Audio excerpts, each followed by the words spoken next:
आदरणीय शेट्टी सर, मार्गदर्शक विद्यार्थी आणि विद्यार्थी मित्रांनो, बऱ्याच वर्षापासून स्नेह संमेलन प्रत्येक ठिकाणी होते आहे. आपल्या शाळेमध्ये सुद्धा झालं. तत्पूर्वी ही जी शाळा आहे, आता तुम्ही शिकत असताना तुम्हाला काही गोष्टी माहीत नसतात, पण आज त्याची जाणीव करून या शाळेची जी स्थापना आहे, ती या स्थापनेची जी संस्था आहे, त्या संस्थेची स्थापना महाराष्ट्र विद्यार्थी Prasarak Mandal register number F269 स्वर्गीय श्रीराम शेळके म्हणजे सरांचे आजोबा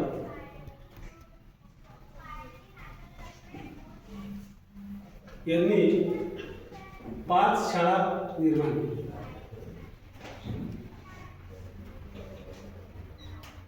त्याच्यानंतर 1953 मध्ये 72 मध्ये लांजुळ आणि जानोरीची शाळा स्थापन झाली. 1983 मध्ये मडाखेड आणि खामगावची शाळा स्थापन झाली. आणि सरते शेवटी 1993 मध्ये भाई भास्करराव शिंदे महाराष्ट्र विद्यालय गाडेगाव खुर्द ही शाळा स्थापन झाली. प्रत्येकाच्या मनामध्ये ऋण असतात. ऋण म्हटल्यापेक्षा प्रत्येकाकडे ऋण जातात. कोणाकडे सामाजिक असतील, कोणाकडे राजकीय असतील, कोणाकडे शैक्षणिक असतील.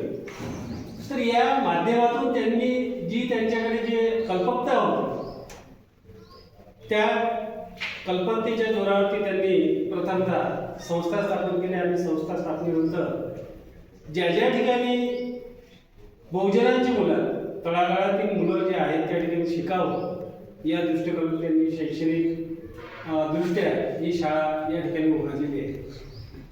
हे झालं तात्पुरतं. या बाबतीत जे मी तुम्हाला सांगितलं की खरंच तुम्हाला आम्ही जेव्हा शाळेमध्ये शिकवतो तेव्हा याची कल्पना नसते, काहीच कल्पना नसते. आणि मग त्यावेळेला त्यांनी या गावामध्ये हे जे 12 खेडे आहेत, माऊलीपासून तर भेंडोळपासून आपण पाहतो तर खांडीपर्यंत, या 12 खेड्यातील मुलं जेव्हा 1993 मध्ये ही शाळा स्थापन झाली, त्यावेळेला प्रथमतः या ठिकाणी 2 व्यक्ती आलेले आहेत. ते म्हणजे पहिले इंग्रज सर या ठिकाणी आले, दुसरे एच.जी. मोहन. हे 2च व्यक्ती पहिल्या वर्षी आले 8व्या वर्गावरती. आणि मग आपल्या गावचे आदरणीय नामदेवराव पाटील, विलासराव बापूंचे वडील, त्यांना खूप आवड होती शिक्षणाच्या बाबतीत. कारण या गावातील जे लोक आहेत, जे जुन्या काळामध्ये शिकलेले आहेत, ते पोलीस पाटील असतील, आपले भाऊसाहेब, त्यांचे भाऊ असतील, इतर व्यक्ती असतील, हे विद्यापीठात जाऊन शिकले त्यावेळेला, मुकुंदराव पाटील असतील. तर त्यांना त्या शिक्षणाची आवड, आणि म्हणून त्यांनी यांना या गोष्टीला पाठबळ दिली. प्रथमतः आपली शाळा जी भरली ती त्यांच्या वाड्यामध्ये भरली, नंतर ग्रामपंचायतमध्ये भरली. आणि नंतर पहिले जे वर्ग होते, 94 मध्ये सर आले, शेळके सर आले, शाळेला जॉईन झाले. 93 मध्ये 2 व्यक्ती आले, त्याच्यानंतर 94 मध्ये सर आले, 95 मध्ये मी आलो. मी जेव्हा आलो तेव्हा आम्ही शाळा कुडाची होती. आणि कुडाच्या शाळेमध्ये आपण त्या ठिकाणी मुलांकडून ती शाळा सारवणे वगैरे, मुलींकडून सगळं अतिशय आनंदाच्या याच्यामध्ये आपण त्या ठिकाणी शैक्षणिक कार्य चालू होतो. पण नंतर मग आपल्याला शाळा जागा पाहिजे, जागा पाहिजे, शाळा निर्माण झाली पाहिजे, आणि एकदम लोकेशन असायला पाहिजे चांगल्या प्रकारचं, रस्त्यावरती असायला पाहिजे. म्हणून हे आपल्याला नामदेवराव जोतकर यांनी शाळा आपल्याला दान दिली त्यावेळेला, म्हणजे जागा दिली आपल्याला शाळेसाठी. आणि त्या मोबदल्यामध्ये आपण त्यांचे जी मुलं होती, विलास जोतकर यांना या ठिकाणी सेवेत दाखल केली. त्याच्यानंतरची प्रक्रिया चालू झाली आहे. 1999 मध्ये जेव्हा आपली शाळा गडीवरून इथं आली, तेव्हा अक्षरशः आम्ही या शाळेसाठी प्रयोग होते, सगळं केलं. गावाचं सहकार्य होतं, मुलांचं सहकार्य होतं, सगळ्या बाबतीत मुलं भरपूर होती. पाहिले तर आपले तर फक्त 3 वर्ग होते, विद्यार्थी होते 450 पूर्वीचे. मग 1999 मध्ये 5वा वर्ग सुरू झाला. 5, 6, 7 तर 10वीपर्यंत आपली शाळा आहे.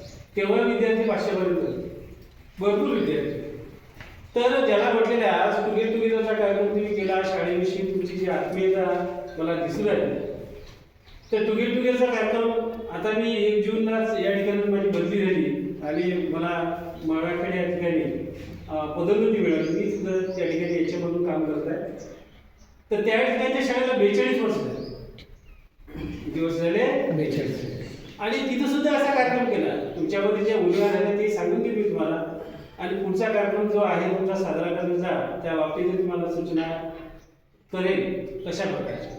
आणि टुगेदर म्हणजे काय, एकमेकांना भेटणे म्हणजे काय, की आजचं हे धकाधकीचं जे जीवन आहे, या धकाधकीच्या जीवनामधून जगत असताना कुटुंब आहे, आपल्याला आई वडील आहे, पती आहेत, मुलं आहेत, सगळ्या गोष्टी आहेत. पण एवढं सगळं जगत असताना आपण कुठेतरी काहीतरी आपला एक कोपरा निर्माण झाला पाहिजे, मैत्रीचा कोपरा निर्माण झाला पाहिजे. या माध्यमातून या ठिकाणी आपण हा टुगेदरचा कार्यक्रम आयोजित करत असतो. आणि त्या माध्यमातून जे विस्तारलेले आहेत, कोणी नोकरीवर असेल, कोणी व्यावसायिक असेल, कोणी शेती करत असेल, तर या मित्रांमध्ये एक येण्याचं कारण म्हणजे आपण त्या ठिकाणी सारखे. जसं ज्या वर्गामध्ये आपण या ठिकाणी आलो, 8व्या वर्गात आलो, 5व्या वर्गात आलो, त्या ठिकाणी आपण पाहिलं नाही की बा याच्याकडे खूप मोठी शेती आहे म्हणजे याच्याशी मित्र जातात, तसं नाही. मित्र म्हणजे काय, की ज्या ठिकाणी आपले आचार विचार तत्व जुळले त्या ठिकाणी आपण मैत्री तयार करतो. ती मैत्री आज त्यांची कायम दिसली हे पाहून मला खूप त्या ठिकाणी आनंद झाला. तर बरेचसे नियम निर्माण झालेले आहेत, बऱ्याचशा गोष्टी निर्माण झालेल्या आहेत. शैक्षणिकदृष्ट्या आज आपण पाहतो, तुम्हाला आम्हाला तुमची मदतच आहे, शाळेला मदतच मिळणार आहे. आज तुम्ही पूर्वी शिकत होते, आज तुमचे विवाह झाले, तुमची मुलं आहेत, ती मुलं सुद्धा तुम्ही या शाळेमध्ये टाकसाल, कारण तुमचा आमच्यावरती विश्वास आहे की नाही आमचे सर कसे शिकवत होते. जरी आम्ही तुम्हाला शिक्षक म्हणजे कसा असतो, शिक्षकाला मानसशास्त्र वेगळं असतं. शिक्षक म्हणजे एकदम जसं तुम्ही मुलं असतात तसं आम्हाला राहावं. मानसशास्त्र तसं तुम्ही आम्हाला रागवले, कोणी एकेरी भाषेत बोलला तरी आम्ही संध्याकाळी ते विसरून जातो, दुसऱ्या दिवशी अजून पुन्हा ताजे होतो. जसं लहान मुलं विसरते तसं शिक्षकाला विसरलं. शिक्षकाने कुठलाही शिक्षक असो तो आपल्या मनामध्ये कायम बा तू माझं ऐकलं नाही म्हणून मी तुला नेहमी त्रास देईल तर कधीच मनात बाळगावं लागत नाही. त्यालाच खरा शिक्षक म्हणतो, त्याला शिक्षक म्हणता येईल. आणि तो शिक्षकाच्या पात्रतेसाठी त्या ठिकाणी लायक असेल. म्हणून कोणाचा त्या ठिकाणी द्वेष झाला नसेल, कोणाचा राग झाला, तुम्हाला वळण लावण्याचा प्रयत्न केला, तुम्हाला मार्ग दाखवण्याचा प्रयत्न केला. त्यामध्ये काही मुलं तरले, काही तरले नसतील, काही विस्तारले असतील, ह्या सगळ्या गोष्टी झाल्या. पण तरीही मित्र असताना त्या ठिकाणी कशा प्रकारे आपण वावरलं पाहिजे आणि कशा प्रकारे आपल्याला भान ठेवलं पाहिजे याची सर्वांनी जाणीव असायला पाहिजे. शैक्षणिकदृष्ट्या या ठिकाणी आपण या शाळेची जेव्हा आपण ही केलेली आहे 1999 मध्ये पुण्याची शाळा होती. नंतर आम्ही सगळ्यांनी 6 जण होतो. पण या 6 जणांनी मिळून काय केलं, आम्ही शाळा उभी केली. तुम्हाला माहिती आहे मग आम्ही शाळा उभी केली. शाळा उभी केल्यानंतर मग प्लॅस्टर झालं, मग मध्यंतरीच्या काळामध्ये काही संकट आले, चक्रीवादळ आलं, त्याच्यामध्ये शाळा उडली, पुन्हा दुरुस्त केली, पुन्हा हे केलं, सगळ्या गोष्टी झाल्या. मुलं सुद्धा खाली बसत होते पूर्वी सगळे, आता डेक्सबेंच आणले, त्यांच्यासाठी सुद्धा सुविधा केली. इतर शाळांच्या तुलनेमध्ये ज्याला म्हटलेलं आहे, ज्याला अर्थ स्वयंअर्थ शाळेच्या शाळा बोलतो आपण किंवा इंग्लिश शाळा बोलतो, या शाळेच्या तुलनेमध्ये आपली जी शाळा आहे ही अजूनही टिकून आहे. त्याला म्हटलेलं आहे, आपण बरेचदा म्हटलेलं आहे, काही कवी म्हणतात या ठिकाणी, माझा आवडते ही मनापासून शाळा, लावी ती गळा जसा बाळा आज मला, असं आपण म्हणताना दिसतो. तर तशा प्रकारची ही जी शाळा असते, तर तसा आपला तुमच्या ज्या कार्यक्रमाच्या माध्यमातून मला शाळेविषयी तुमची आत्मीयता दिसली आणि लढा सध्या दिसून आला. आज परिपत्रक बदलले, प्रत्येक ठिकाणी परिपत्रक बदलले. आता नवीन परिपत्रक आलं आणि नवीन परिपत्रकाच्या माध्यमातून त्यांनी सांगितले की माझी विद्यार्थी मंच तयार, आणि माझी विद्यार्थी मंच तयार करत असताना मी त्या ठिकाणी त्यांनी हे दिलेले आहेत, निकष दिलेले आहेत. आशिषने वाचला असतं, जे इतरांनी वाचलं असेल, त्यामध्ये सांगितलं की जे मुलं इथून शिकून गेलेले आहेत आणि जे शिकल्यानंतर जेव्हा शाळेमध्ये त्यांनी जेव्हा कार्यक्रम करतील, टुगेदरचा किंवा कुठलाही कार्यक्रम करतील, त्यावेळेला त्यांच्या ज्यांनी जी मदत होईल ती मदत त्यांनी शाळेला द्यायला पाहिजे. मी जेव्हा कार्यक्रम त्या ठिकाणी मराठीला केला, मोठा कार्यक्रम झाला. एक जवळपास 90 वर्षाची आहेत वक्ती गुरुजी. पहिल्या वर्गामध्ये शिकवलं त्यांनी त्या मुलांना, त्यांना सुद्धा बोलावलं. 90 वर्षाचे, आणि 90 वर्षाचे असताना 2-3 कार्यक्रम झाले त्या ठिकाणी, मोठे मोठे कार्यक्रम झाले. त्या मुलांनी सुद्धा भेट दिली आहे, चांगल्या प्रकारची भेट दिली. त्याच्यानंतर इथं जुन्या विद्यार्थ्यांचा सुद्धा मंच तयार केलेला आहे. आज आपल्या शाळेमध्ये बरेचसे मुलं चांगल्या प्रकारे शिकून गेलेले आहेत. महेश जाने हा बँकिंगमध्ये आहे. त्याच्यानंतर आपला हा बँकिंगमध्ये SBIमध्ये आहे, अवचार ज्याला म्हटलेलं आहे आपण अंगद अवचार. इतरही मुलं आहेत. त्याच्यानंतर तिकडच्या गावाला तो ठाण्याला असतो पोलीसमध्ये. तर शाळेच्या माध्यमातून आपण बरेचसे आपल्याला वळण लावण्याचा प्रयत्न केला जातो. वर्तन बदल होते, आपल्यामध्ये वेगवेगळ्या प्रकारचे बदल घडताना दिसून येतात. तर त्या दृष्टिकोनातून आपण या ठिकाणी जो टुगेदरचा कार्यक्रम केला, हा खूपच चांगल्या प्रकारचं तुमच्यामध्ये कल्पना रुजली, ती खूप चांगली आहे.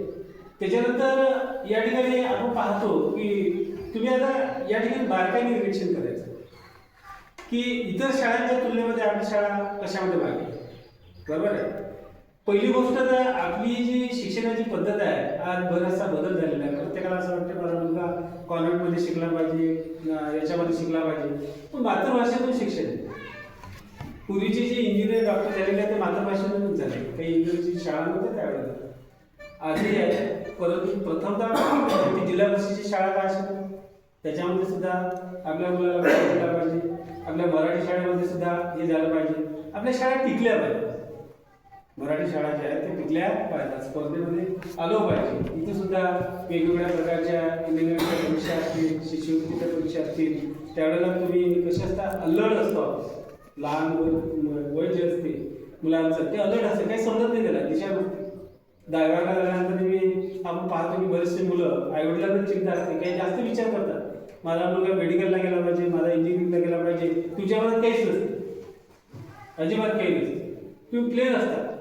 आणि आईवडिलांनी काही त्याला आपण शेती करणारे असल्यामुळे काय असते ग्रामीण भागामध्ये किंवा कोण बाकीचे म्हणतात बा तो पुढे गेला नाही, शिकून काय फायदा. शिकल्याने खूप मोठा बदल, खूप असं काहीच नाही की आपण शेतकरी जरी झालं आणि आपण जर चांगल्या प्रकारचं जर शिकलेलं असू, एखादा डिप्लोमा कोर्स केलेला असेल शेती शाळेचा, तर आपले चांगल्या प्रकारे कमी याच्यामध्ये कमी का शेती असेल ना, पण एकदम आधुनिक शेती आपण करू शकतो.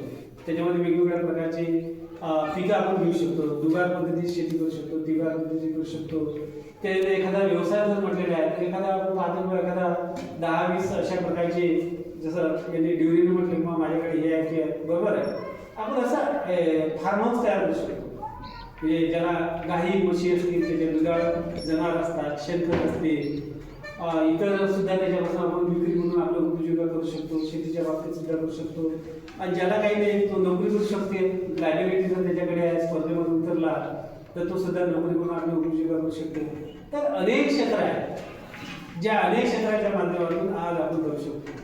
आणि प्रत्येकाला जीवन जगताना हातपाय हालल्याशिवाय, श्रम केल्याशिवाय काहीच नाही. कोणी असो, कोणी काय असे ना, जोपर्यंत आपण कष्ट करणार नाही तोपर्यंत आपल्याला काही मिळणार नाही. आज तुमच्यावरती सगळ्यांवरती जबाबदारी दिली. प्रत्येकाची जबाबदारी तुम्ही पेलवत असताना तुम्हाला एकच चिंता त्या ठिकाणी समस्या निर्माण होते की उद्या काय, उद्याचं काय. तर अशा प्रकारे आपण हे म्हणजे त्याच्याविषयी नियोजन करतो. नियोजन त्या ठिकाणी दररोज आपण करतो आणि आपला दिवस घालवतो. एकत्र येण्याचा उद्देश मी सरळ या बाबतीत सांगतो की मित्र एकत्र आले ना. आता या ठिकाणी मुली सुद्धा एकत्र आल्या. त्यांच्या सुद्धा कोणी कोण्या गावाला असेल, कोणी कोण्या गावाला असेल, त्यांना सुद्धा मुलं बाळ असतील. माझ्या शाळेमध्ये, त्या शाळेमध्ये जेव्हा कार्यक्रम झाला, ही माझी शाळा, ती माझी शाळा आहे, 5 शाळा माझ्याच आहेत. काही संस्थेच्या म्हटल्यानंतर त्या शाळा आमच्याच आहेत आणि तुमच्या पण आहेत, असं काही नाही. तर त्या बाबतीत त्या ठिकाणी त्यांची मुलं सुद्धा आले होते, त्यांचे मिस्टर सुद्धा आले होते. खूप मस्त चांगला कार्यक्रम झाला गेट टुगेदरचा.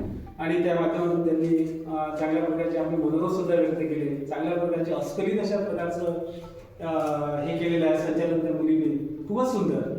तर असो, तर मित्र एकत्र येण्याचं कारण तुम्हाला सांगतो या ठिकाणी की तुम्ही गरीब श्रीमंत असं काही मानू नका. हा जो काही असे आपल्यामध्ये जो हे असतो, हा श्रीमंत आहे आणि मी गरीब आहे, असं काही मानायचं नाही. आपण सगळे सारखे, समानता, इक्वॅलिटी ज्याला म्हटलं जाते. त्या बाबतीत एक उदाहरण देतो मी. शेळके सरांचा मित्र होता, त्यांनी काय केलं मग ती BSc ला एकत्र असताना त्यांनी त्या ठिकाणी तो आजारी पडल्यानंतर त्यांनी पहिलं तर काही सांगितलं नसेल, नंतर सांगितलं, ग्रुपवरती बातमी टाकली की मला कॅन्सर झाला. मग कॅन्सर झाल्यानंतर सरांचा जो ग्रुप आहे BSc चा त्यावेळेसचा BA फायनल त्या BSc ला असताना सर ते त्या ग्रुपवरती बातमी टाकली. त्याच्यामध्ये श्रीमंतांची मुलं मुली होते. त्यांनी त्याला विचारलं त्या मित्राला काय झालं, तर ठीक आहे तू काही घाबरून जाऊ नको वगैरे वगैरे. तो म्हणजे माझ्याकडे अशा अशा प्रकारची इतकी रुपये इतके कमी पडतात मला. प्रत्येकाने पैसे टाकले, प्रत्येकाने. तो सुद्धा घरचा चांगला आहे, सरांचाही मित्र आहे, माझाही मित्र आहे, आपल्या परिसरातला आहे, त्याच्या बाबतीत काही. मग त्यांनी काय केलं की मग जेवढे लागले तेवढेच घेतले, बाकीचे पैसे त्यांनी रिप्लेस केले त्या मित्रांचे. मी याच्यातून त्याला धीर मिळाला आणि धीर मिळाल्यानंतर त्यांनी मुंबईला जाऊन ट्रीटमेंट केली. आज त्याची तब्येत सुद्धा चांगली आहे. बघा कोणावर कोणता प्रसंग येईल सांगते, कुठली वेळ येईल सांगता येईल. पण असा जर ग्रुप असेल आणि त्या ग्रुपमध्ये जर आपली बातमी आपण जर शेअर जर केलेली असेल, त्या माध्यमातून जर आपल्याला मदत मिळत असेल, त्याच्यातून जर आपलं जीवन वाचत असेल, तर ते या एकत्र येणार, या स्नेह संमेलनाच्या माध्यमातून तुम्ही जे एकत्र आलेले आहे असा हा ग्रुप तुमचा विस्तार करा आणि विस्तार करून त्या ग्रुपमध्ये ज्या ज्या गोष्टी तुमच्या जे काही अशा असतील समजा त्या आपल्या एकमेकांना शेअर करायचं, आपलं दुःख अंक करायचं, आपल्या मनामध्ये असलेल्या ज्या अडचणी असतील त्या दूर करायच्या. बाकी इतरांकडून जे काही असेल, जसं आपण म्हणतो किंवा कार्यालयाचा वेगळं लिंबावरती गेला, सगळी सोबती राहून कडू झाला, तर ते इतर जो असेल प्रत्येकाच्या जवळचा चांगला गुण, वाईट गुण घ्यायचा, प्रत्येकाने चांगला गुण घ्यायचा. माझ्याकडे जो चांगला असेल तो तुम्ही घ्या, तुमच्याकडचा चांगला असेल तो मी घेईन. तर याच्यातून जेव्हा आपण देवाणघेवाण करू तेव्हा आपली मैत्री या ठिकाणी टिकून राहील आणि हा विस्तार मोठा होत जाईल. आज आम्ही या ठिकाणी आहोत, उद्या रिटायर होऊ, कारण ही पण शाळा टिकली पाहिजे आणि शाळेसाठी जी मदत लागेल म्हणजे तुमची मुलं का असेना किंवा तुमचं जे लक्ष का असेना शाळेकडे, एवढीच अपेक्षा या स्नेहसंमेलनाच्या माध्यमातून मी माझ्यामध्ये बाळगतो आणि मला जी संधी दिली आणि या ठिकाणी आयोजित केलं खरोखर, तर त्याबद्दल मी तुमचा आभारी वाटतो आणि मी माझे बोलू शकतो.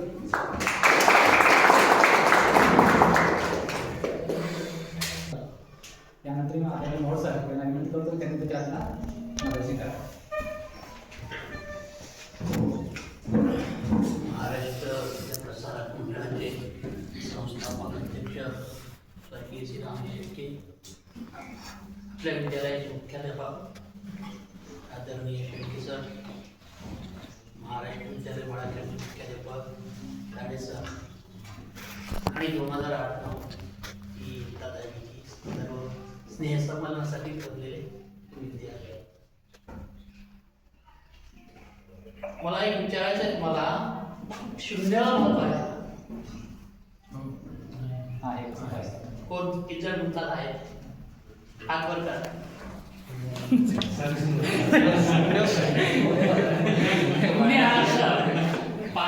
बऱ्याच वेळा शून्य म्हणजे काय, शून्य म्हणजे आणि शून्याच्या उजवीकडे किंवा डावीकडे अंक आला याची किंमत. मग सुरुवात कोण होते ना, ते 18/7/1993 ला जेव्हा हिंगणे सरांनी मी गाळेगावला आलो, 18/7/1928 हिंगणे सर आणि मी गाळेगावला आलो. ठिकाण माहीत नव्हतं, गाव माहीत नव्हतं, विचारपूस गाळेगावपर्यंत काही दिवस आम्ही ग्रामपंचायतमध्ये राहिलो. इथं शाळा भरवली. त्यानंतर विलासराव पाटलांच्या वड्यात, त्यानंतर पुरुषोत्तम गुरूंच्या घरापाशी आणि नंतर ही जागा दारपत्र म्हणून आम्हाला इथे जे शिक्षक होते विलासराव रोजतकार स्वर्गीय, त्यांच्या वडिलांनी दिली. दिवसेंदिवस हा शून्यापासूनचा प्रवास थोडा वाढत जात आहे. तुम्ही आज इथे स्नेह संमेलन ठेवलं, अतिशय चांगले प्रसंग मला जेव्हा आलो ना पटांगणावर, माझे डोळे तुमच्या सर्व संभाषणाकडे आणि तुम्ही कसे बोलत होते, किती मोकळेपणे बोलत होते, कसे थट्टा करत होते, एकमेकाला विचारपूस करत होते, ह्या सर्व गोष्टींचा जेव्हा मी विचार केला तेव्हा मी एका वेगळ्या विश्वात चाललो गेलो. मला सुद्धा माझा भूतकाळ आठवला. त्या शाळेत तुम्ही विद्यार्थी आहात. ही शाळा तुमची आहे. कुणाची आहे? तुमची आहे. आजूबाजूच्या परिसरातल्या लोकांची आहे. आम्हाला स्वर्गीय श्रीरामजी शेळकेंनी इथं सेवक म्हणून नेमलं. कसं? आम्ही सेवक आहोत. पण ही शाळा कोणाची आहे? तुमची आहे. ह्या गावाशेजारचे जे काही खेळ असतील आज तुम्ही निर्धार करा. ह्या शाळेची प्रगती झाली पाहिजे. आपल्या शेजारी असलेला 8वीचा विद्यार्थी पुढच्या वर्षी दुसऱ्या शाळेत जाणार. कारण आम्ही कमी पडतो का? कमी पडतो का? आणि जर आमच्यात जर कमीपणा असेल तुम्ही यायचं. आपले इथं रजिस्टर आहे, सरांशी भेटायचं, आमच्याशी चर्चा करायची, आमच्यात काही चुका असल्या ते सांगायच्या.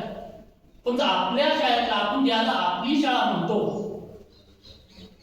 त्या शाळेचा आपला शेजारचा विद्यार्थी, आपल्या नातेवाईकाचा विद्यार्थी गेला पाहिजे आणि आपली शाळा हे विस्तारित झाली पाहिजे. सर्व क्षेत्रात विद्यार्थी असेल तरच शाळा. आता शासनानं काल पत्र काढलं की काही शाळेमध्ये फक्त आजीवर विद्यार्थी असतात शाळेत. आता एकाच दिवशी सर्व राज्याची पटपडताळणी होणार. काय होणार? पटपडताळणी होणार. आणि त्या निष्कर्षातून कोणती शाळा बोगस आहे आणि कोणती शाळा चांगली ऑन स्पॉट ठरवते. On spot. माझं आपल्याला एक हीच विनंती आहे. आता आम्ही यावर्षी हिंदे सर सेवानिवृत्त होणार आहे. पुढच्या वर्षी ताळे सर मी होणार आहे. त्याच्या पुढच्या वर्षी शेळके सर होणार आहे. परंतु ह्या शाळेचा सर्व गुणांनी विस्तार झाला. विद्यार्थी संख्या वाढली पाहिजे आणि शाळा सुद्धा. तेव्हा आम्ही आमच्या परीने सहकार्य करतो. जेव्हापासून आम्ही लागलो तेव्हापासून आमच्या परीने आम्ही सहकार्य करतो. परंतु ह्या शाळेची विद्यार्थी संख्या बघून येणे ही जबाबदारी मी आज तुमच्यावर सर्वांच्या वतीने सोडतो. निकाल लागल्याबरोबर 7वीचा आपल्याला कोणाचं वाईट चिंतायचं नाही. परंतु आपल्या शेजारची शाळा, आपल्या गावची शाळा, आपल्या परिसराची शाळा, इथले विद्यार्थी वाढले पाहिजे. बरोबर आहे की नाही? बरोबर आहे. विद्यार्थी वाढले, सर्व सुविधा वाढतील. आणि म्हणून मी आज तुमच्या सर्वांवर जबाबदारी टाकतो. विनंती करतो की आपल्या शेजारचे, गावाचे, परिसरातले जास्तीत जास्त विद्यार्थी भाई भास्करराव शिंदेमध्ये प्रवेश घेतील असं त्यांना प्रवृत्त करा. आणि आमच्यात कमीपणा असेल तर तुम्ही या, तुमच्याशी चर्चा करा. आम्ही कधीही तुमची समस्या सोडवण्यास तयार आहोत. तर आज मला तुम्ही बोलावलं, तुमच्या सर्वांचे मी आभारी आहे आणि माझे 2 शब्द संपवतो. जय हिंद. सरांनी देखील आपला अतिशय चांगल्या प्रकारे मार्गदर्शन केलं आहे. त्यानंतर आदरणीय शेळके सर हे आपल्या 2 शब्द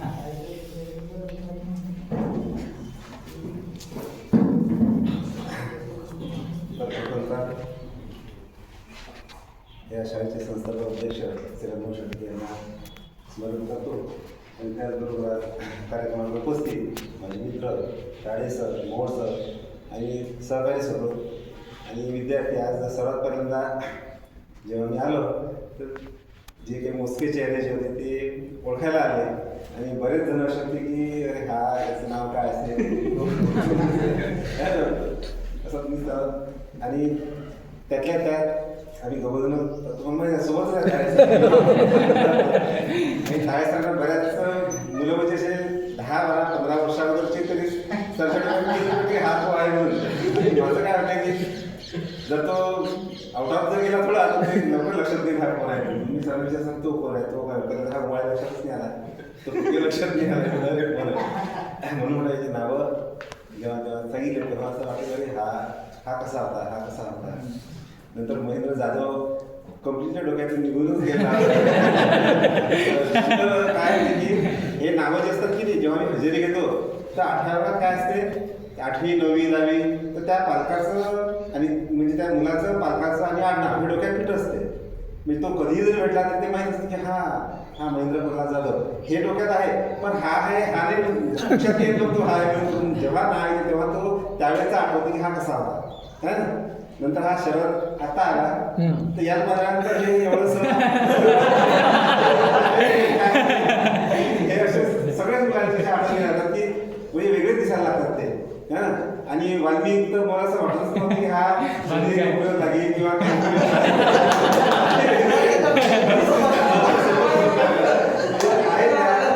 नवनीत आहे, नवनीत बिलकुल तब्येत पद्धतशीर शाळेत होता त्यापासून तसंच आठवते अजूनही आहे.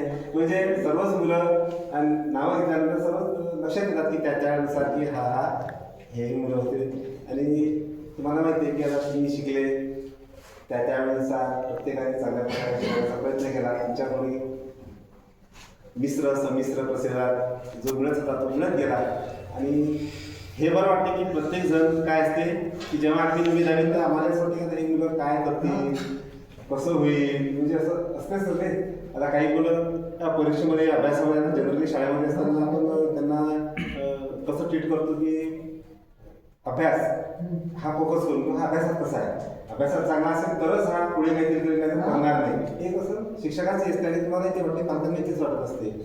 परंतु आता अनुभव असा येत गेला, इतके वर्ष होत गेले, नंतर असं लक्षात आलं की शाळेचे जे मार्क्स आहेत हे फक्त मार्क्सवरचे असतात. आणि जेव्हा आपण आपल्या आयुष्यात जेव्हा येतो तेव्हा ते तुम्ही वेगळे झालेले दिसतात. काही मुलं असं वाटायचं की ते काही करणार नाही, लगेचच ते 4 व्हीलर वगैरे येऊन सगळं पद्धतशीर. मी आज आता माझा तो दादाला आता औरंगाबादला असतो, असं तुला दुकानामध्ये औरंगाबादला आहे ते गावात राहायसाठी ते त्याची होते. तर मी ओळखच चंदू करायसोबत आला होतो. मग तो माझ्या कोण हसून आला असं मी ओळखला काय मी ओळखतो. मग तो असं मी औरंगाबादला असतो नाही आणि चांगल्यापैकी कॉन्टॅक्ट वगैरे आहे. लेबर कॉन्ट्रॅक्टर आहे तो. म्हणजे तो असं तुम्हाला कधी वाटले नशी तुम्ही फक्त माझं एकच काम असायचं, मी मागच्या डेक्सवरती आलं की दररोजच मागायचं. आज तुम्ही नक्कीच आहे म्हणजे पाहायसाठी तरी यावं सर. तुम्ही म्हटलं तू सांगून राहिला याचा मला खूप आनंद आहे तुला या गोष्टीचा. म्हणजे असं असते की शाळेच्या याच्यावरती काही नाही आहे. आपण जेव्हा आयुष्यात तुम्ही कसं राहिले, आता तुम्ही काही विद्यार्थी म्हणून नाही राहिले, आता तुम्ही एक नागरिक, एक जबाबदार कुटुंब प्रमुख आहात. तुम्हाला आता रस्ते सगळ्याच गोष्टी जे पडले असतील, कुटुंबात चालत असताना काय जबाबदारी असतात, काही नसतात, तुमची मुलं असतील, तुमच्या मुलांच्या विषयी तुमची काळजी असेल की भविष्यात तो काय करीत आहे, हे सर्व प्रश्न. म्हणजे जसे आता आम्ही ज्या फेजमध्ये होतो त्या फेजमध्ये आता तुम्ही आल्या, पालक झाले म्हणजे काय आलं की त्या सगळं जबाबदारी आणि सर्व बाबतीत आला आणि समाजामध्ये आपण वावरतो. तर ह्या सगळ्या गोष्टी. आणि जेव्हा स्नेहसंमेलन बऱ्याच जणांची चर्चा झाल्या, आशिष शिंदेला कधी शिंदे म्हणजे चांगली कल्पना आहे. कधी सांगा म्हटलं तुम्ही आपण तयारच आहोत. फक्त असं 4-6 दिवस असं माहिती असलं की सर्व शिक्षकांना संमेलन येऊ शकतो. आणि संख्याचं काय तरी बरेच जण आले तुम्ही असं एवढ्या सर्वांचे कॉन्टॅक्ट करणे, सर्वांचा तो दिवस जुळून येणे है ना. आणि सर्वजण तुम्ही आले, काही जण बाहेर आले, काही जण इथं आहे. तर म्हणायचा उद्देश हाच आहे की त्यावेळेस मी प्रत्येक जे आपलं 10व्या वर्षाचा जो संग्राम जो असतो त्यावेळेस मी प्रत्येकच बॅचला पहिल्यापासून मी ठरवलं करताना हे सांगायचं की बाबा तुम्ही या शाळेमध्ये आहात, 10वीत तुम्ही 11वीत असाल, परंतु शाळेकडचा दृष्टिकोन चांगला असू द्या. तर त्याच बाबतीत सरांनी तेच सांगितलं. तर शाळा आता दिवसेंदिवस बदलून राहिले, स्वरूप बदलून राहिलं. आपल्या शाळेमध्ये तुम्ही पाहत असेल भरपूर विद्यार्थी होते तुमच्या त्याच्या असं वाटतं काहीतरी 80-90च्या वरती नक्कीच असतील त्यावेळेस. हा तेच म्हटलं कारण की 100, 120, 110 वर्ग 8मध्ये माझ्याकडे मी क्लास टीचर होते. वर्ग 8 149 मुलं होते त्यावर एकाच वर्गात. म्हणजे ते हजेरी लिहिणं, त्या पोराची वेळ घरच्या घरच्या तपासणं म्हणजे असा कंटाळा आहे. पेपरमध्ये अक्षरशः ते पेपर तपासून आम्हाला हे व्हायचं की दिवशी 2-3 घंटे जरी म्हटलं तरी 450 पेपर तपासणं म्हणजे जीव जायचं त्या पेपर. आता संख्या कमी होऊन राहिली, कारण आहे भरपूर कारण आहे त्यासाठी. तर शाळा आपली काही आता आम्ही जुनी आम्हीच आहोत, त्यावेळेस आम्हीच होतो. परिस्थिती बदलली. शाळा म्हणजे प्रत्येकाच्या पालकांना प्रत्येकालाच वाटते की माझा मुलगा चांगल्या ठिकाणी गेला पाहिजे, पण चांगल्या ठिकाणी गेला म्हणजे त्याची डेफिनेशन हे नाही की तो गाडगाव सोडून जळगाव गेला म्हणजे चांगला झाला, अशी काही गोष्ट नाही. आपण मुलं टाकायचे, नक्कीच टाकायचे त्याही शाळेमध्ये. मुलाची ॲबिलिटी पाहायची, आपली पाहायची. आणि बाहेर जरी गेला तो तरी त्याच्याकडे लक्ष ठेवायचं. आज मी असं पाहतो की जळगावात राहतो, भरपूर आपल्याकडची मुलं बाहेर आहेत, तर त्या पालकांचं तेवढे लक्ष नाही की ते मुलं बस स्टँडवरती फिरतात, की शाळेत जातात, की ट्युशनच्या नावाखाली काय करतात, काय नाही करतात, नाही ना. तर गावात जर असला तर तेवढं लक्ष नक्कीच राहते. आम्ही पर्सनली लक्ष देतो, तर तो काही भाग नाही. गेलाही बाहेरही आता इंग्लिश मिडियमला टाकायचं असते, मुलांना कॉन्व्हेंटला टाकायचं असते, प्रत्येकाचा भाग आहे. परंतु आता तुम्ही पालक म्हणून तुम्हाला सांगतो, तुम्ही तुमच्या मुलांविषयी एक तोच एक ठेवायचा की कुठेही जरी टाकला तर त्याच्याकडे लक्ष असलं पाहिजे, तो काय करतो काय नाही करतो. बाकी तुम्ही अभ्यास विचार हवा, तुम्हाला वेळ असेल, प्रत्येकाला वेळ असू शकते असं नाही, परंतु तो काय करतो, कोणासोबत राहतो, कसा वागतो, हे सांगण्याचं कारण हेच आहे की सध्या 8वी 9वी 10वीमध्ये आलेल्या मुलांचं वर्तन अतिशय बदललेलं आहे ना. सवयी वेगळ्या आहे, सगळ्याच पद्धती वेगळ्या झाल्या की अशी भयावह परिस्थिती वाटते की हे मुलं 10 ते 15 वर्षानंतर आमच्यासमोर कसे येतील, अशी परिस्थिती झाली. तुमच्या वेळेस तसं नव्हतं. त्यावेळेस सरळ मुलांचं काय असे असतेच तर ते येणार नाही किंवा मस्त्या करतील, भांडणं करतील, याच्या पलीकडं आज खूप बदललं. म्हणजे टोळी युद्धासारखे पोरं 10वीचे पोरं धरून राहिले की 4-4, 6-6 जण येऊन भांडण्याचे कारणही वेगवेगळे आहेत त्यांचे. तर ते हे सगळं हे वातावरण जे आहे, या वातावरणातून आपण आपल्या मुलांना सुरक्षित कसं ठेवू, हे तुमच्यापुढे तरी मोठं संकटच आहे. कारण की तुम्ही तुमच्यापुढे म्हणजे की तुमची मुलं सुद्धा लहान आहेत ना, त्या कारणाने म्हणजे आहे त्या सर्व ज्या बाबी आहेत याकडे लक्ष देणे महत्त्वाचं आहे. आणि सर्वात महत्त्वाचं, तुम्ही सर्वजण एकत्र जर आलेच आणि आता अजून तुम्ही फार म्हणजे वरती नाही म्हणजे 40ने ओलांडली आणि नाही खाली नाही आहे तुम्ही, तरी तुमचा हा एक पिरियड असा आहे की या पिरियडमध्ये आपण कुटुंब प्रमुख आहात, तुम्ही प्रत्येकच जण कुटुंब प्रमुख आहात तुम्ही. तर व्यसनाधीनता सर्वात महत्त्वाची गोष्ट की त्यामुळे सर्व कुटुंब जे होतात तर ते आता तुम्हाला सल्ला मी याही वयात तुम्हाला मी तर देतो की तो करू नका असेल तरी समजा, कारण की वाईट गोष्ट आहे ती. तर आणि शाळेविषयी तुम्ही तर सरांनी सांगितलं की शाळेविषयी जर तो आपला दृष्टिकोन जो असते, तो दृष्टिकोन जो पॉझिटिव्ह तेव्हा होता आजही तो त्याचनुसार ठेवा. आणि जे काय आहे तुम्हाला दिसून आलं की शाळा सुरुवातीला अशी जेवढे काही प्रयत्न होत आहेत ते आता आम्ही आमच्या लेवलवरती करत राहतो. आता बऱ्याच गावची मुलं आहेत, आता मुलं कमी झाली गावागावचे, टाकी पारसकाची मुलं कमी झाली, गोळेगावचे कमी झाले, कुरणगावचे बरेच द्यायचे. पहिल्यांदा आपली बस द्यायची मुलींची, ती कमी होऊन राहिली. तर ह्या ज्या आहेत, तर आता तुम्ही किंवा तुमचे मुलं असतील, मित्रांचे असतील, काही असतील, तर ते एक ह्याच बाबीचं किंवा आपल्या शाळेमध्ये ज्या जसं शिकवायचं तसं अजूनही शिकवतो. बाहेर ठिकाणी जर मुलं टाकले तरी ती जी मेहनत आहे ती आपणही घेतो. पण काय झालं की हा कोरोनाचा पिरियड गेला असेल किंवा ते वर्ग 8वीपर्यंत मुलांना नापासच नका करू हा पिरियड असेल, त्यामुळे खूप पोरांची कंडिशन वाईट झालेली आहे. तर त्याचा दृष्टिकोन हा गायगाव टाकला म्हणून तो होणार नाही आणि जळगाव टाकला म्हणून तो होईल, हा एक दृष्टिकोन आहे. तर या सर्व बाबतीमध्ये एक पॉझिटिव्ह पहा. आपल्याकडे संख्या अजून आपल्या शाळेत जेवढी कमी आहे तेवढी कमी झालेली नाही आहे, पण तरी त्या मागणी कमी झाली है ना. सध्याही आपल्याकडे 60-70 मुलं एका क्लासमध्ये असतात. 8व्या वर्गाचे 2 ठिकाणी शाळा झाल्या, टाकळी पारसला झाली आणि गाडेगावला झाली. तर त्या काळात अतिशय कमी असतात 27 जे आहेत. तरी येणाऱ्या काळामध्ये समजा तो भविष्यामध्ये आहे तो ॲडमिशनचा प्रश्न असते, आपल्याकडे सध्या नाही, पण तरीही समजा तुमच्या माध्यमातून तुम्ही तेवढा प्रयत्न करायचा शाळेसाठी. काही नाही तर तुम्ही आहे बाजू मुलं तर त्यांच्याविषयी सांगणे आहे ना.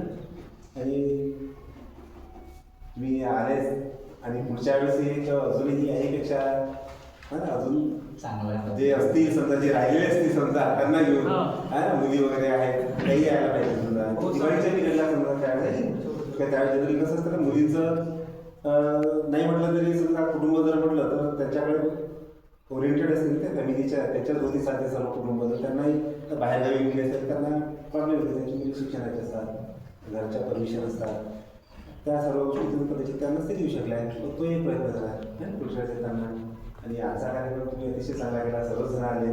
आणि काही तर समजा गावातच आहे पण तेही मिळत नाही समजा कधी गावातल्या गावातही असतात तेही नाही मिळत. म्हणजे बऱ्याच वेळा मुलं येतात ते की बसतात, बोलतात, सर्व सगळ्या मग असं तुम्ही ओळखलंच नाही काय ते नाही मी ओळखलंच नाही. जसं माझी मुलगी आहे किंवा माझा मुलगा आहे, आपला गाव नवीन दहावीत भरपूर आपल्याच विद्यार्थ्यांची मुलं आहेत, मुलांची मुलींची आहेत. त्या दिवशी ती आहे ती गणगीर म्हणून ती काही पुण्याला प्रॉब्लेम झाला तिचा मुलगा आता नवीन आता 8-15 दिवसात तिला युनिव्हर्सिटीला ॲडमिशन पाहिजे होती. ठीक आहे कुठं असते काय असते पुण्याला असते म्हणे असंच झालं याला इथं टाकायचं आहे. म्हटलं ठीक आहे घेऊन या म्हटलं तुम्ही सर तुम्ही आणि महिन्याचं मी तुमची स्त्री विद्यार्थी आहे माझाच मुलगा त्याची टी सी यायची आहे अजून मी त्याला मागणी होतं दिला आहे का मी तो करायचं तुम्ही असे होते. आणि काही बाहेर ठिकाणी त्याची गोष्ट वेगळी पण आता गावातल्या गावातही काही जण असतात ना कुरण गाव असतील गाळे गाव असतील तर तेही नाही म्हटलं शाळेच्या समोरून जाणं येणं असतील काय यायचं एखाद्या वेळेस सहजच यायचं असं काही नाही किंवा कामं नसलं पाहिजे है ना. म्हणजे तिथे काय असते की आम्हालाही वाटते किंवा चला आपली मुलं येऊन राहिले बोलून राहिले आणि तुमचं काही असतं काम आमचं काही असतं आमचं काम आम्ही ते समजू शकतो. म्हणजे कसं ते काही म्युच्युअल कम्युनिकेशन जरा होतं की करतं. आता कामं म्हणजे असं काही कशाचं काही काम करणार नाही मला नाही तुम्हाला नाही ना पण असंही समजा नाही तेही आपण करू शकतो त्याबद्दल काही वाद नाही. तर सरांनी सांगितलं की हा जो ग्रुप आपण स्थापन करतो त्यामागचा उद्देश नाही असा पाहिजे की मदत असणे समजा प्रत्येकालाच वेगवेगळे कारणं असू शकतात. जेव्हा ज्युनियर जर एखादा लागतच असेल मदत तर ती आपण केली पाहिजे. आता आम्ही तर एवढं झालं सरांनी सांगितलं माझ्या मित्राला त्याला कॅन्सर झाला होता ब्लड कॅन्सर तर त्याने सांगितलंच नाही घरी. मी त्या बायकोला नाही सांगितलं पोरायला त्याला असं वाटलं कुटुंबातल्या लोकांना काय वाटेल काय नाही. तो तर औषधही सुरू केलं तरी ते त्याच्या शेतामध्ये हे होतं घरवर त्याचं ते गोडासारखं तिथंच औषध घ्यायचा. मग एक दिवशी चॅटिंगमध्ये तिथून रडून बोलून राहिलं झालं काय असं असं झालं मी तुला समजायला पाहिजे नाही मला कॅन्सर झाला म्हणजे झाला काय काही फरक नाही पडत म्हटलं कॅन्सर झाला त्यावर तुम्ही सांगतात नाही कधी झाला म्हणून असं झालं मी जाऊन आलो मुंबईला नंतर डायग्नोसिस झालं माझं म्हटलं ठीक आहे पाहू म्हटलं काय आलं आम्ही चांगल्यापैकी आहेत सगळेजण. आणि एक आमची जी क्लासमेट होती ती अमेरिकेमध्ये सुद्धा आहे होती ती पटेल मनीषा पटेल म्हणून तिथून मदत केली तिने तिथून मदत केली. तर सांगायला त्याच्याच की त्या आणि त्यांनी ते पैसे दिले आणि कसं झालं की तो मुंबईला हिंदुशामध्ये ट्रीटमेंट केली आणि ओके आहे काही प्रॉब्लेम नाही त्याचा. म्हणजे काय असतं की फार काही मदत नाही द्यावं लागली की त्याला जरी खूप पैसे लागले पण इतक्या झाल्या म्हणून समजा आम्ही मदत केली तर त्याला काही प्रत्येकावरती काही होतं आले नाही काहीच नाही आहे. म्हणजे काय आहे की ही जर भावना जर असते समजा चला माझ्या भागात कोणतरी आहे तर ती खूप मोठी गोष्ट असते. तर ते या ग्रुपच्या माध्यमातून आपण तीही केलं पाहिजे आणि प्रत्येकाच्या कॉन्टॅक्टमध्ये राहिलं पाहिजे. आता तुम्ही फेसबुकवरती आपण पाहतो बऱ्याच वेळा रील वगैरे पाहतो तर ते सांगतात किंवा कसा होता आज होता नाही उद्या नाही आला काय सांगतं काय नाही तर म्हणून ते राहायचं. आणि आता मागच्या वर्षी आता हा प्रमोद आढा विद्यार्थी अजून तर श्रीकांत तर हे मुलं आमच्याकडे गेले त्यांनी सांगितलं काय अडचण आहे त्यांनी त्याच्यामध्ये घेतलं ते काम करून काय करायचे होते तर तो काही भाग नाही. तर तुम्ही आता पुढच्या क्षेत्रांना चांगला अजून 80-85 जर 90 जणांच्या वरती तुम्ही जर तिथं आज आहे तेवढे पाहून खूप आनंद झाला. तर अजूनही असं तुमचा एकत्रित जर आला तुम्ही एखाद्या दिवाळीला वगैरे तर परत एकदा असा कार्यक्रम ठेवा काही नेहमीसाठी वेलकमच आहे ना. तर तेव्हा आणि नेहमीच असेच राहा आनंदी राहा आणि नेहमीसाठी भेटत राहा है ना. तर दुसरं काही सगळं धन्यवाद. Thank you sir. सरांनी देखील आपलं अतिशय चांगल्या प्रकारे गाडे सर शेट्टी सर मोड सर यांनी आपल्याला चांगल्या प्रकारे मार्गदर्शन केलं. मला सुद्धा एक सांगायचं वाटतं म्हणजे वैयक्तिक मी शिक्षक सेल्फ फायनान्स इंग्लिश मीडियमवर आहे. खरं ते सांगितलं अतिशय रिअल फॅक्ट आहे. जिल्हा परिषद शाळेमध्ये जे शिक्षक असतात हे TET CTET होऊन पात्र खूप सारे म्हणजे पासवर आपले शिकवत असतात आणि जे सेल्फ फायनान्स असतात तिथं फक्त डिग्री TET CTET नसली चालते. त्यांना कसं शिकवा हे देखील कळत नाही आणि कधी पगारामध्ये जास्त काम करावं लागतं. कारण ज्या असं मग सांग TET CTET हा कमी असतात. त्याच्यामुळे सरांची शिकवण्याची मेथड आणि त्या प्रायव्हेट शिकवण्याची मेथड खूप वेगळी असते. आणि हे मी स्वतः सांगतो तुम्हाला मी 10 वर्गाला शिकवतो क्लास टीचर म्हणून माझ्याकडे 10 वर्ग आहे. 10 वर्गामध्ये गेलेल्या मुलांना मराठी वाचता येत नाही ही सगळ्यात मोठी शोकांतिका लाज आहे. इंग्लिश मिडियममध्ये आहे आणि मराठी वाचता येत नाही. त्याच्यामुळे मातृभाषेमधून शिकणे ही काळाची गरज आहे. आपण जर शिकतो नाही आपल्या मुलं जर आपल्या घरी पाहुणे आला तरी सांगितलं की मला एखादा पेपर वाचून दाखव किंवा आपले वडील आहे आणि त्यात दादाला म्हटलं की मला पेपर वाचून दाखव मराठी वाचता येत नाही काय दुःख गोष्ट आहे नाही. जर आपलं इंग्लिश किती चांगलं असलं, जर आपली मातृभाषा आहे आणि ते जर आपल्याला येत नसेल तर सगळं व्यर्थ आहे. त्याच्यामुळे जिल्हा परिषद शाळा, हायस्कूल जे आहे आपल्या मराठी शाळा एकदम बेस्ट आहे. त्याला कधी प्राधान्य द्या. मी तर म्हणतो की तुम्ही इंग्लिश मिडियम टाका, प्रश्नच नाही. माझी स्वतःची मुलगी आहे, मी LKG नर्सिंग त्यामध्ये केलं, पण पहिल्या वेळेला तुम्ही माझी मुलगी तुम्हाला मराठी शाळेला दिसेल सेमी. इंग्लिश, मॅथ्स, सायन्स इंग्रजीमध्ये आहे, बाकी सगळे विषय मराठीमध्ये आहेत. त्याच्यामुळे तुझं मराठी पण पक्कं राहतं आणि बाकीचे विषय आहेत ते पण पक्कं राहतं. म्हणून मराठी शाळा कधीच कमी समजायचं नाही. मराठी शाळेमध्ये आपण सुद्धा घडलो, मी सुद्धा मराठी शाळेतूनच आहे, तिचे चांगले झाले आतापर्यंत सुद्धा मराठी शाळेमधूनच आहे. या ठिकाणी आज आपण सगळेजण उपस्थित राहिला. ग्रुप बनवण्याचा मागचा उद्देश सार्थक झाला. खूप दिवसापासून 3 महिन्यापासून ज्या कार्यक्रम आपण आतुरतेने वाट पाहत होतो, योगेश तायडे, गोपाल जाने, नवनीत खुपशे, अजिंक्य पाठक हे बाहेर जाऊन आलेले आहेत. म्हणजे औरंगाबाद, संभाजीनगर आहे, पुणे आहे, वेळात वेळ काढून तिथं आलेले आहेत.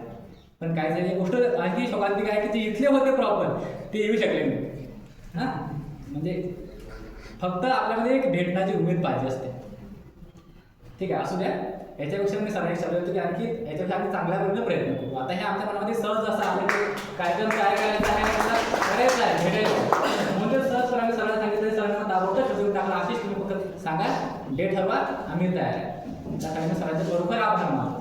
गणेश मी आलो आणि सरांनी ताबडतोब सांगितलं की तुम्ही फक्त सांगा, आम्ही कधी तयार आहे. आणि ताबडतोब ग्रुप बनतो, सगळ्यांनी चर्चा झाली की हा तयार आहे, तुम्ही फक्त तयार करा. फक्त अभाव असा बनला की मी मुलींना सुद्धा फोन केले होते. आज कोमलला फोन केला होता, त्यांचं सुद्धा ते यायला तयार झाल्या होत्या, पण प्रश्न असा होता की मुलांची संख्या जास्त होती आणि ज्या बाहेरगावाला मुलीचं लग्न झाल्यामुळे त्यांचं दिवाळीचाच येऊ शकतात ते जास्ती असतं. आणि 4-5 मुली तयार झाल्या होत्या, तर पण त्या वेळेवर काही येऊ शकल्या नाही. 4-5 मुलीचं मग ते डिस्टर्ब झालं. म्हणजे बा मुलांसाठी कसं आम्हाला ऑड वाटेल, त्यामुळे मग ठीक आहे. त्याला म्हटलं तुम्ही दिवाळीला प्रयत्न करा आणि दिवाळीला तर पुढच्या वेळेस 101% येणार आहे. फक्त एक संकल्प करा की जसं तुम्ही आता या ठिकाणी आहात, ऐकलं कोणी पडू नका. आणि दिवाळीला परत आपल्याला पुढच्या येणाऱ्या दिवाळीला गेट टुगेदर घ्यायचं आहे. त्यावेळेस मुली पण असणार आणि तुम्ही पण असणार. ठीक आहे, पैशाचा संकोच अजिबात करायचा नाही, फक्त हजर. ठीक आहे. आणि या ठिकाणी आजचा जो कार्यक्रम आहे आपल्या अध्यक्षावरती संपला.